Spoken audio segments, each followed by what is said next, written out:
Welcome to reality. Welcome to eTouch English Point. Welcome to English Basic Grammar. I told you previously that we'll be going through the realm of English Basic Grammar, and there I explain all the basic grammar topics one after another. And today's class is related to noun. First of all, we have to know what is noun. Noun is a naming word. I mean, the words that bears the name of a person, a thing, a place, a quality is called a noun. অর্থাৎ এই বিশ্ব চরাচরে নাম বহনকারী যে কোনো word বা শব্দই হলো নাউন। সেই নাউনকে কেন্দ্র করে আমাদের অনেক কনফিউশন, অনেক বিভ্রান্তি রয়ে গেছে। তাই আজকের এই প্রচেষ্টা তোমাদের কাছে পুরো নাউন বিষয়টিকে 100% ক্লিয়ার করার জন্য আজ আমার এই initiative. So stay tuned. First of all, noun. I told you, noun is a naming word. Ram is a good boy. Ram, active personal noun, so Ram noun, whereas boy, একটা class, একটা category, মানুষের একটা ক্যাটাগরির নাম বয়, so বয়টাও noun. একইভাবে Rima is a girl, Rima একটি পার্সনের নাম, নাউন। অন্যদিকে গার্ল এটাও মানুষের একটা ক্যাটাগরি বা ক্লাস, সো এটাও নাউন। একইভাবে Kazi Nazrul Islam was born at Churulia in the district of Bardhaman of West Bengal. এই সেন্টেন্সে দেখো কাজী নজরুল ইসলাম একজন পার্সন, একজন পোয়েটের নাম, সো অবভিয়াসলি নাউন। চুরুলিয়া একটা প্লেস, একটা ছোট ভিলেজের নাম, নাউন। বর্ধমান একটি ডিস্ট্রিক্টের নাম, so Bardhaman noun. And West Bengal একটি স্টেটের নাম, সুতরাং ওয়েস্ট বেঙ্গল নাউন। তো আশা করছি নাউন বিষয়টি অনেকটা তোমাদের কাছে ক্লিয়ার হয়েছে। নাও ডিভিশনস অফ নাউন, নাউন এর শ্রেণী বিভাগ। এখানে আমি একটি ফ্লো চার্ট স্কেচ করেছি, যেখানে তোমরা দেখতে পাবে noun is mainly classified into two categories, concrete noun and abstract noun. Concrete noun, what is concrete noun? Concrete noun কাকে বলে? আমরা আমাদের পঞ্চ ইন্দ্রিয় তথা চক্ষু, কর্ণ, নাসিকা, জিহ্বা ও ত্বক এর যে কোনো একটি মারফত যে নাউনটিকে আমরা আইডেন্টিফাই করতে পারি, শনাক্ত করতে পারি, সেটাই কংক্রিট নাউন। যেমন ধরো বয়, চোখে দেখতে পাচ্ছি এটা বয়, সো কংক্রিট নাউন। গার্ল, চোখে দেখতে পাচ্ছি গার্ল, কংক্রিট নাউন। একইভাবে আমরা একটা কুকুরের আওয়াজ শুনতে পাচ্ছি, আওয়াজ শুনে বুঝলাম যে ওটি কুকুর।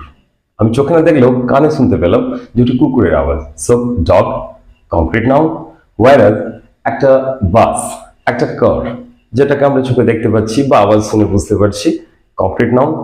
হয়তো আমি চোখে দেখতে পাই না, আমি কানে শুনতে পাই না, কিন্তু জিভ দিয়ে চেখে বুঝলাম যে এটা লবণ বা এটা চিনি, সো সুগার, সল্ট, এগুলো কংক্রিট নাউন। তো কংক্রিট নাউন ক্লিয়ার হয়েছে। এখন দেখো কংক্রিট নাউনের চারটে ডিভিশন পাবে। First of all common noun. What is common noun? যখন কোনো নাউন দ্বারা কোনো ব্যক্তি, বস্তু বা কোনো স্থানের নির্দিষ্ট একটি শ্রেণীকে বোঝায়, একটি ক্লাসকে বোঝায়, অর্থাৎ ইউনিভার্সালি ক্লাসটাকে যখন বোঝাবে, তখন আমরা তাকে কমন নাউন বলবো। যেমন ধরো বয়, বয় বললে একটা ক্লাসকে বোঝায়, তার মধ্যে অনেকেই আছে, রাম, শ্যাম, যদু, মধু, সবাই বয়, কিন্তু বয় এই যে ক্লাসটা, এটাই হলো common noun. Whereas girl, common noun. একইভাবে টিচার, টিচার দেখো টিচারদের আলাদা যেন একটা জাত, একটা আলাদা ক্লাস, আলাদা category, so teacher, common noun. একইভাবে তুমি যদি বলো আমাদের একটি কুকুর আছে, এখন কুকুর আছে, কুকুর তো ডেফিনেটলি একটা ক্লাস বা একটা ক্যাটাগরি বা একটা স্পেসিসকে বোঝায়, সুতরাং ডগটাও কমন নাউন। তাহলে আমি যদি বলি যে we have a dog, so dog common noun. একইভাবে যদি বলো the dog is a faithful animal, so dog common noun. Next proper noun. Proper noun কাকে বলে?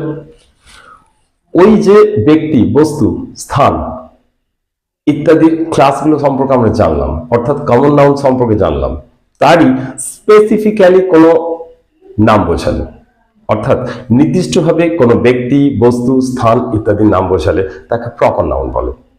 যেমন বয় একটা ক্লাস বা ক্যাটাগরিকে বোঝাচ্ছে, সেই ক্যাটাগরির মধ্যে একজনের নাম হচ্ছে রাম, সো রাম হলো প্রপার নাউন। এখন যদি আমরা এক্সাম্পল দিই, Ram is a good boy, এই সেন্টেন্সে দেখো বয়টা কমন নাউন, ওয়ারাজ সেই বয়ের মধ্যে স্পেসিফিক্যালি একজনের নাম হচ্ছে Ram, so Ram proper noun. Rima is a girl, Rima proper noun, whereas girl common noun. একইভাবে Kolkata is a city, Kolkata proper noun, city common noun.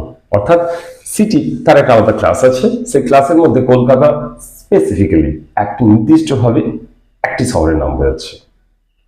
তো কমন নাউন আর প্রপার নাউনটা ক্লিয়ার করতে পারলাম। Next material noun. Material noun কি? আমরা যে সমস্ত বস্তু দেখি সেই বস্তুর মূল যে উপাদান, অর্থাৎ বস্তুটি মূল যে উপাদান দিয়ে তৈরি হয়েছে সেটি হলো মেটেরিয়াল নাউন। যেমন ধরো আমাদের বাড়িতে আয়রন গেট আছে বা উডেন গেট আছে, এখন গেটটা কমন নাউন, সেই গেটের মধ্যে যে উপাদানটি আছে, ধরো আয়রন গেটের মধ্যে উপাদান কি, মেটেরিয়াল কি, আয়রন, সো আয়রনটা হলো মেটেরিয়াল নাউন, whereas আয়রন গেটটা কিন্তু কমন নাউনে পড়ে যাচ্ছে। একইভাবে উডেন গেট, সেখানে উডেন গেটটা কমন নাউন, বাট তার মেটেরিয়ালটা কি, উড, সো উড এটাই হলো মেটেরিয়াল নাউন। আমরা যদি বলি ইয়াররিং, একটা ইয়াররিং পড়েছে কেউ, রিংটা কিন্তু কমন নাউন, বাট সেই রিংটা কি দিয়ে তৈরি, গোল্ড দিয়ে, গোল্ড রিং, সো গোল্ডটা material noun.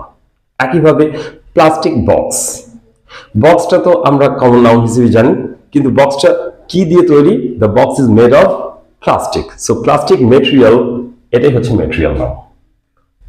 Next collective noun. Collective আমরা জানি কালেকশন মানে হচ্ছে গ্যাদারিং, একটা সমষ্টি। তো যে নাউন দ্বারা কোনো সমষ্টিকে বোঝায় বা একটা গুচ্ছকে বোঝায় তাকে আমরা কালেকটিভ নাউন বলি। যেমন ধরো আমরা অনেক সময় দল পাকিয়ে কোথাও গেলে আমাদেরকে বলা হয় কি ব্যাপার, গ্যাং তৈরি করে কোথায় যাচ্ছ, বা এত বড় গ্যাং নিয়ে কোথায় যাচ্ছ। তো গ্যাংটা কি, কালেকটিভ নাউন। আমরা এটা রাবার বা ডাকাতদের ক্ষেত্রে অ্যাপ্লাই করি, গ্যাং অফ রাবার্স, ডাকাতদের দল, তো গ্যাংটা কালেকটিভ নাউন। একইভাবে যে চাবির গোছাটা আমার কাছে আছে, সেই চাবি একটি চাবি হলে আমরা জাস্ট কি বলি, কিন্তু যখন চাবির গোছা বোঝাচ্ছি বাঞ্চ অফ কিস বলছি, বাঞ্চটাই হচ্ছে কালেকটিভ নাউন। আমরা মৌমাছির ঝাঁক বলি, মৌমাছির ঝাঁক, তো ঝাঁক এটাই হচ্ছে কালেকটিভ নাউন। ইংলিশে বলবো সোয়ার্ম অফ বিজ, সো সোয়ার্মটা হচ্ছে কালেকটিভ নাউন। একইভাবে ফুলের তোড়া আমরা বলি bunch of flowers, bunch collective noun. So clear করতে পেরেছি। নেক্সট আমরা আসবো abstract noun. What is abstract noun? একটু আগেই বললাম কংক্রিট নাউনের ক্ষেত্রে, তার ঠিক অপোজিট এখানে বলবো, অর্থাৎ আমাদের পঞ্চ ইন্দ্রিয়ের কোনটির দ্বারাই যে নাউনকে আমরা আইডেন্টিফাই করতে পারি না, অর্থাৎ না চোখ, না কান, না জিভ, না ত্বক, কোনো কিছু দিয়েই আমরা বুঝতে পারবো না যে এটা ঠিক আছে কিনা, এক্সিস্টেন্স আছে কিনা। তাহলে কিভাবে বুঝবো? আমাদেরকে বুঝতে হবে ব্রেন অ্যান্ড হার্ট, এই দুটিকে কাজে লাগিয়ে, অর্থাৎ বোধ, বুদ্ধি, ফিলিংস দিয়ে অনুভব করতে হবে যে এই নাউনটা আছে।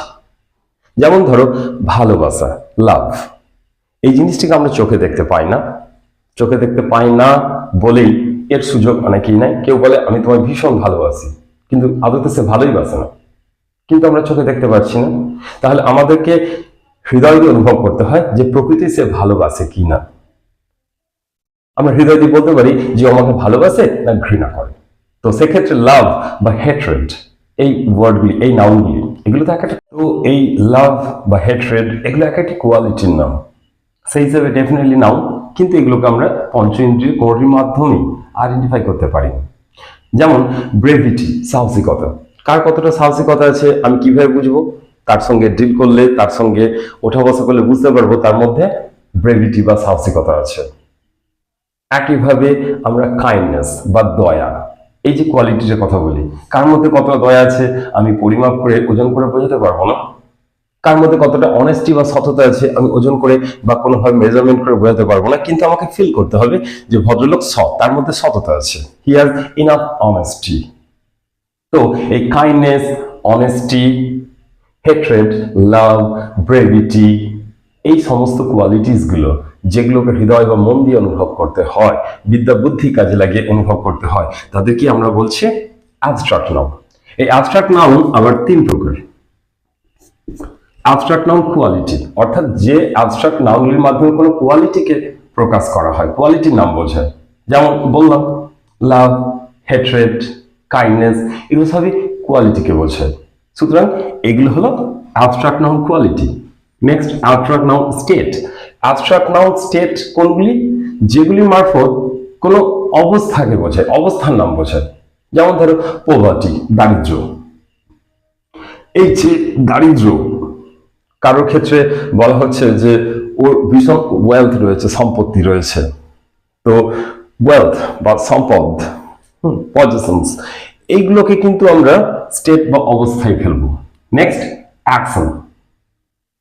যে সমস্ত অ্যাবস্ট্রাক্ট নাউনের মারফত কোনো অ্যাকশনকে বোঝায়, কাজ করা বোঝায়, কোনো ক্রিয়ার নাম বোঝায়, কিন্তু অ্যাবস্ট্রাক্ট নাউন, সেগুলিকে অ্যাকশন বলা হচ্ছে। যেমন ধরো অ্যাডভাইস, উপদেশ দেওয়া, এটাও অ্যাবস্ট্রাক্ট নাউন, কিন্তু এটার মাধ্যমে একটা অ্যাকশন বা কাজকে বোঝাচ্ছে।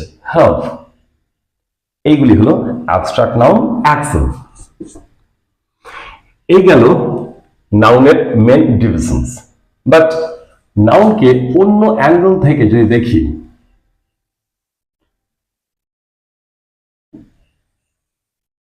if we broadly classified noun, you can find out there are two kinds of nouns: countable noun and uncountable noun. Countable noun, বুঝতেই পারছো কাউন্টেবল টার্মসটা দেখে, যে সমস্ত নাউনকে কাউন্ট করা যায়, অর্থাৎ গণনা করা যায়, গোনা যায়, তাদেরকে কাউন্টেবল নাউন বলা হয়। যেমন ধরো boy, girl, bus, car, man, woman, fan, table, chair, city, এই সমস্ত নাউনগুলিকে দেখো আমরা কাউন্ট করতে পারি, আমরা গুনে গুনে বলতে পারি। There are 5 boys, there are 4 girls, there are 7 buses, there is a car. So এইগুলিকে আমরা আঙুল বাড়ি বাড়ি গণনা করতে পারি বা কাউন্ট করতে পারি, সেই জন্য এদেরকে বলা হয় countable noun. whereas uncountable noun কাদেরকে বলছি? যে সমস্ত নাউনগুলিকে কাউন্ট করা যায় না, অর্থাৎ আঙুল বাড়িয়ে গোনা যায় না বা পৃথক করা যায় না, হয়তো এদেরকে পরিমাপ করা যায়, ওজন করা যায়, কিন্তু আলাদা করে পৃথক পৃথক ভাবে কাউন্ট করা যায় না। যেমন ধরো সুগার, আমরা দোকানে গেলে কখনো সুগার কাউন্ট করে নিই না, পরিমাপ করি, ওজন হয়, কিন্তু আমরা কাউন্ট করে নিই না। আমরা কখনো বলি না যে কাকু আমাকে 5টা চিনি দেন, কি আমাকে 500টা চিনি দেন। বা চিনির ক্ষেত্রে যেমন গেল লবণ বা চিনি, লবণ বা সল্টের ক্ষেত্রে, সেক্ষেত্রে দেখো আমরা কখনোই বলি না যে আমাকে 300টা লবণ গুনে গুনে দাও, আমি গুনে নেব। একইভাবে আমাদের যে বাড়ি তৈরি র মেটেরিয়ালস আছে, যেখানে স্টোন চিপস বা স্যান্ডস, বালি ইত্যাদি নেওয়া হয়, সেগুলো আমরা কেউ কিন্তু গুনে গুনে নিই না বা নেওয়া সম্ভব নয়। এগুলিকে বলা হচ্ছে আনকাউন্টেবল নাউন। আমরা দুধ নিই, দুধের একটা পরিমাপ ডেফিনেটলি হয়, ওজন বা কোনোভাবে ভলিউমটাকে পরিমাপ করা যায়, কিন্তু কখনো দুধকে আমরা আলাদা আলাদা করে গুনে গুনে গুনে গুনে নিতে পারি না। এই প্রসঙ্গে একটা কথা মনে রেখো, অনেকেই বলে যে টাকা, মানি, এটা কাউন্টেবল না আনকাউন্টেবল? আপাতভাবে অ্যাপারেন্টলি কি মনে হয় যে টাকা তো আমরা গুনি, গণনা করি, তাহলে এটা কাউন্টেবল নাউন। বাট নো, টাকা, মানি, কারেন্সি, এটাকে আনকাউন্টেবল নাউন বলবো, কারণ এটাকে সেই অর্থে গোনা হয় না। আমরা এটা হিসাব করি বটে, কিন্তু সেটাকে সেইভাবে গোনা হয় না। আমরা 500 টাকার নোটটাকে 1 পয়সা 2 পয়সা 3 পয়সা করে আলাদা আলাদা করে কেটে কেটে ছিঁড়ে ছিঁড়ে গণনা করতে পারি না। একইভাবে আমরা একটা সময় এই কনসেপ্টে এসেছে একটা সময় যখন কড়ি বা মোহর ওজন করা হতো, পরিমাপ করা হতো সেরের মারফত, 1 সের 2 সের 3 সের কড়ি বা মোহর ইত্যাদি দেওয়া হতো, সেই সময় থেকে কনসেপ্টে চলে এসেছে। সুতরাং এটাকে আমরা আনকাউন্টেবল নাউন ক্যাটাগরিতেই ফেলবো। আর এ প্রসঙ্গে আরেকটা কথা বলে রাখি, যেটা হয়তো বলা হয়নি, প্রপার নাউনের ক্ষেত্রে ইউজুয়ালি বা সাধারণত কোনো আর্টিকেল ব্যবহৃত হয় না। যেমন এ রবীন্দ্রনাথ, এ শেক্সপিয়ার, এ রাম বা দ্য রাম এরকম কখনো ইউজ করা হয় না। কিছু প্রপার নাউন আছে, যেমন বিশ্ব চরাচরে বা ইউনিভার্সে একটি মাত্র রয়েছে, তাদের আগে দুইটা ইউজ হয়, যেমন the sun, the moon, the Himalaya, the Ganges, ওগুলো ডিফারেন্ট, বাট ইউজুয়ালি কিন্তু প্রপার নাউনের ক্ষেত্রে কোনো আর্টিকেল ব্যবহৃত হয় না। তো ফ্রেন্ডস, আমার স্নেহের ছাত্রছাত্রীরা, তোমরা দেখলে যে নাউন অ্যান্ড ইটস ডিভিশনস কি করে সুন্দরভাবে তোমাদের সামনে উপস্থাপিত করা হলো। এই বিষয়ে তোমাদের কোনো কোয়ারি থাকলে ডেফিনেটলি আমাকে কমেন্ট বক্সে কমেন্ট করতে পারো, আমি ডেফিনেটলি আনসার দেব। আর তোমাদেরকে রিকোয়েস্ট করব, এই চ্যানেলটিকে যত বেশি বেশি সম্ভব শেয়ার করো, সাবস্ক্রাইব করো এবং পাশে থাকা বেল আইকনটিকে ক্লিক করে দাও। তোমরা ভালো থেকো, এইভাবেই আমার সঙ্গে তোমরা চলো। আশা করছি খুব শীঘ্রই উইদিন 6 মান্থস তোমাদেরকে ইংলিশ বেসিক গ্রামার খুব সুন্দরভাবে আমি ক্লিয়ার করে দিতে পারবো। সেক্ষেত্রে আমার এই ইনিশিয়েটিভ, আমার এই প্রচেষ্টা সফল হবে। Thank you, stay tuned, stay blessed.